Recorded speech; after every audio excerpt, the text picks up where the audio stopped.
नमस्कार मित्रों, eleven classes के यूट्यूब प्लेटफॉर्म पे आपका बहुत बहुत स्वागत है। 25 जून को संविधान हत्या दिवस के रूप में केंद्र सरकार के द्वारा घोषणा की गई है और उसका गजट भी जारी कर दिया गया है। इस हम अपने पूरे वीडियो सेशन में जानेंगे कि 25 जून की तिथि को क्यों संविधान हत्या दिवस के रूप में घोषित किया गया और इस वर्ष से ही इसको मनाए जाने का प्रावधानित कर दिया गया। 25 जून वह कौन सी तिथि है और यह क्यों महत्वपूर्ण है, इस पर भी बात करेंगे। और चूंकि संविधान हत्या दिवस की बात होती है और 25 जून 1975 की बात हो रही है, तो 25 जून 1975 जब भारत में आपातकाल लागू किया गया था और सरकार उस समय ज्यादतियां की थी या केंद्र सरकार ऐसी बातें बता रही है, और उन ज्यादतियों के चलते जो लोग इससे कहीं ना कहीं से प्रताड़ित हुए थे, उनको श्रद्धांजलि देने के लिए इस दिवस को मनाए जाने का संकल्प लिया गया है। इस पूरे वीडियो सेशन में हम यह भी जानने का प्रयास करेंगे कि भारत में अभी तक कई बार आपातकाल की घोषणा हुई है, कितने प्रकार का आपातकाल होता है और उनसे संबंधित क्या क्या प्रावधान हमारा संविधान प्रावधानित करता है। तो आइए वीडियो को प्रारंभ करने के पहले इस वीडियो सेशन की रूपरेखा को हम समझते हैं। तो वीडियो सेशन का टाइटल है संविधान हत्या दिवस क्या और क्यों मनाया जाएगा। इसके बारे में बात कर लेते हैं। तो बीते 25 जून को भारत में आधिकारिक तौर पर संविधान हत्या दिवस के रूप में घोषित कर दिया गया है। जो 25 जून है उसको संविधान हत्या दिवस के रूप में आधिकारिक रूप में घोषित कर दिया गया है। केंद्र सरकार की ओर से इस प्रकार जारी की गई गजट अधिसूचना में कहा गया है कि जबकि 25 जून 1975 को आपातकाल की घोषणा की गई थी, जब पूर्व में जाएंगे 1975 की बात हो रही है, 25 जून 1975 को आपातकाल की घोषणा की गई थी। तत्पश्चात उस समय की सरकार द्वारा सत्ता का घोर दुरुपयोग किया गया और भारत के लोगों पर ज्यादतियां और अत्याचार किए गए हैं। यह सरकार बता रही है कि 25 जून को संविधान हत्या दिवस इसलिए मनाया गया कि जब 25 जून 1975 को आपातकाल घोषित किया गया तो आपातकाल के दौरान भारत के लोगों पर घोर ज्यादतियां उस सरकार के द्वारा की गई, जबकि भारत के लोगों को भारत के संविधान और भारत के मजबूत लोकतंत्र पर दृढ़ विश्वास है। इसलिए भारत सरकार ने आपात की अवधि के दौरान सत्ता के द्वारा जो घोर दुरुपयोग किया गया है उसका सामना और संघर्ष करने वाले सभी लोगों को श्रद्धांजलि देने के लिए 25 जून को संविधान हत्या दिवस घोषित किया गया है। इसका तात्पर्य यह है कि 25 जून संविधान हत्या दिवस के रूप में इसलिए घोषित किया गया है कि 1975 में जो सरकार के द्वारा अपनी सत्ता का दुरुपयोग करके उस समय जितने लोगों की मौत हुई या जितने लोग उससे कालतयित हुए, उनको श्रद्धांजलि देने के लिए इस प्रकार के दिवस की घोषणा केंद्र सरकार के द्वारा की गई है, जिसका गजट अधियाचन जारी कर दिया गया है। भारत के लोगों भविष्य में किसी भी तरह से सत्ता के घोर दुरुपयोग का समर्थन नहीं करेंगे, इसके लिए पुनः प्रतिबद्ध किया गया है। सरकार यह मानती है, सरकार का अर्थ केंद्र सरकार यह मानती है कि यह दिन उन सभी लोगों को श्रद्धांजलि देगा जो आपातकाल की ज्यादतियों से पीड़ित हैं।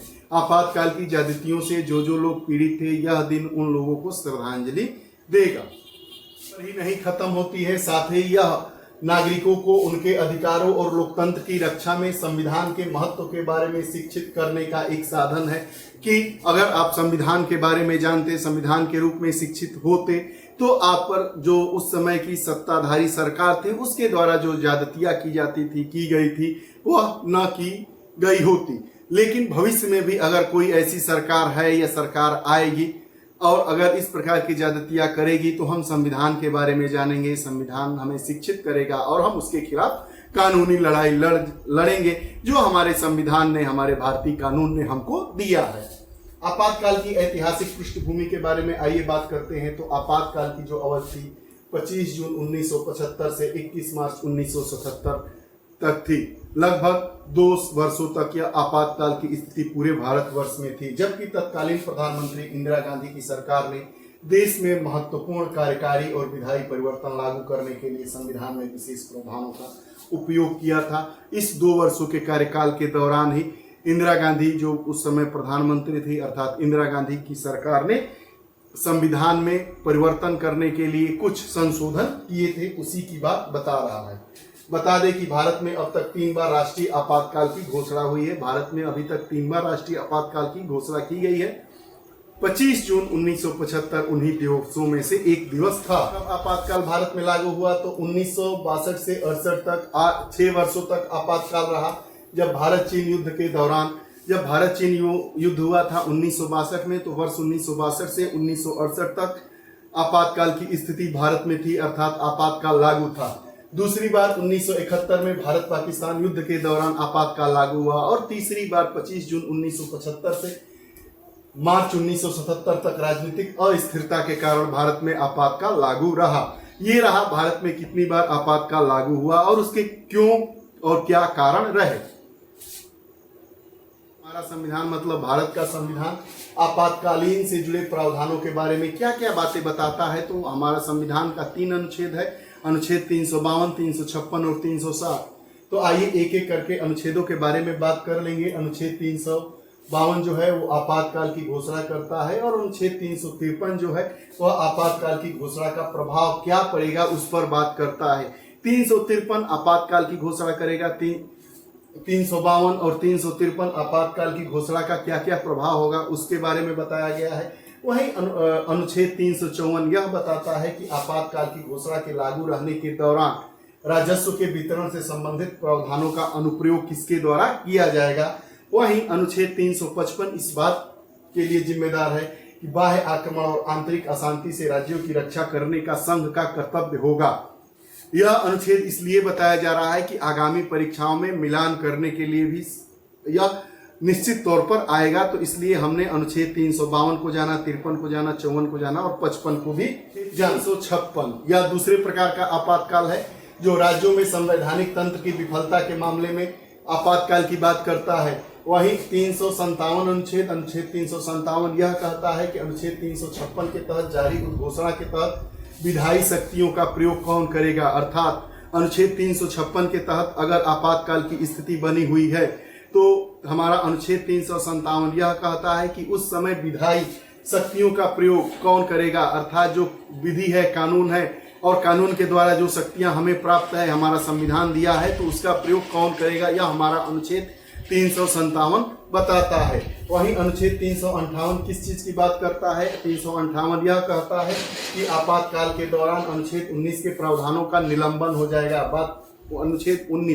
अनुच्छेद 19 मतलब वाक्य एवं अभिव्यक्ति की स्वतंत्रता की बात कर रहा है। बोलने पर निर्बंधन लगाया जाएगा। इसके बारे में कौन सा प्रावधान है, कौन सा अनुच्छेद है, तो अनुच्छेद 358। अनुच्छेद 359 के बारे में बात कर लेते हैं। तो अनुच्छेद 359 आपातकाल के दौरान भाग 3 द्वारा प्रदत्त अधिकारों के प्रवर्तन के निलंबन की बात करता है।